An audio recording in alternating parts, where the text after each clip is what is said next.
କାହାକୁ କିଏ ବିଷତୁଲ୍ୟ ଲାଗେ।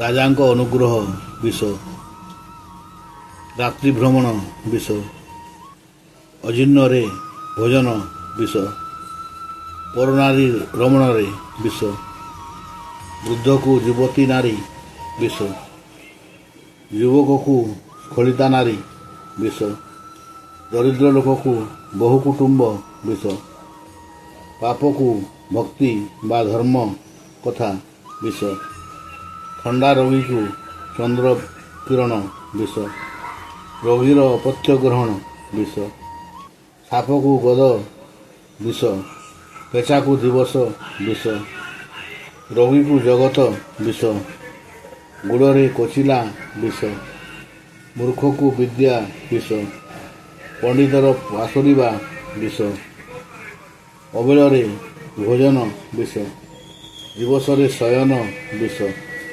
ଚୋରକୁ ଚନ୍ଦ୍ରମା ବିଷ, ବେଶ୍ୟାକୁ ସନ୍ତାନ ବିଷ ତୁଲ୍ୟ ମନେ ହୁଏ।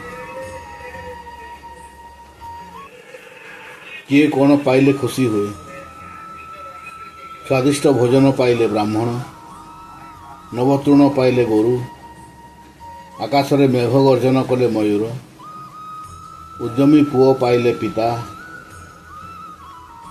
ଯୋଗ୍ୟ ସ୍ୱାମୀ ପାଇଲେ ନାରୀ, ଅନ୍ୟର ମଙ୍ଗଳ ଦେଖିଲେ ମହତ ଲୋକ, ପରର ଛିଦ୍ର ପାଇଲେ ଖଳ ଲୋକ ମାନେ ଖୁସି ହୁଅନ୍ତି। କାହାଠାରୁ କ'ଣ ଆଶା କରିବା ବୃଥା।